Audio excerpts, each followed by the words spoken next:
Are you ready? Let us know. Yes. Okay.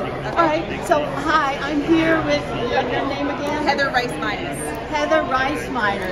Okay, with Second Chance and working with the prison ministry. So tell us about Second Chance. Yes, so Second Chance Month is a movement to raise awareness about people who have a criminal record and how we as the church can do our part to welcome people at our churches and unlock the barriers for employment, housing, and other things that exist. So I know that it's often difficult for people who are incarcerated when they come out. It's always a challenge for them to find housing, jobs.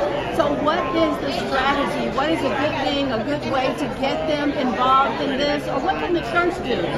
Well, I think first and foremost, the church can be a place of welcome, because first comes with some stigma to that criminal record. So being a place where people feel comfortable to talk about the fact that they're returning, to be a place of welcome for families who are impacted by incarceration, but also we can do our part in the public square. And so Prison Fellowship, the organization I work for, prisonfellowship.org, you can go there and learn more about being a justice ambassador, volunteer, and we are breaking down those barriers one by one to employment, to housing, and really trying to make sure that our public policy also matches our gospel values.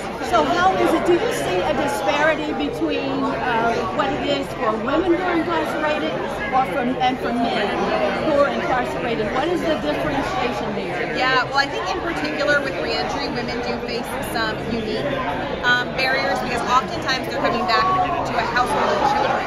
And so that can be very difficult. We have a documentary out there that followed some people post-release, and one of them out of the three was a woman. She had a very hard time getting a driver's license. She was trying to raise her kids when she got back, and all of that added stress out of the three people that we followed. She ended up going back to prison. And so I think we need to be aware of these unique challenges for women in particular. So how does Second Chance help with the recidivism?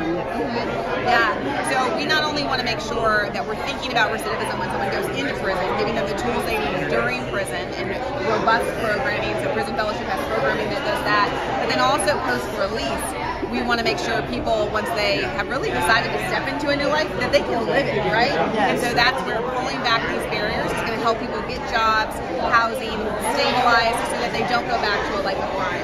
So how can, we're from, thank God for what National is doing here. Yeah. We're from Cathedral International in New Jersey. How can a church get such a program started? Yes, well, I would encourage, Prison Fellowship is hosting a church conference this September. It's called Restore. We're going to be in Alabama at Church of the Highlands, and you can register by reaching out to Prison Fellowship. Our partner director for churches is Karen Lopez, and you can get connected to Karen and be registered for that, and that's really going to unpack how do we move forward as a church to care about those impacted by incarceration. Thank you so much for this time. Your name again, and how can someone reach you? Yes, Heather Rice-Minus. I'm from Prison Fellowship. If you go to prisonfellowship.org, you can reach out and call, and I look forward to hearing from you.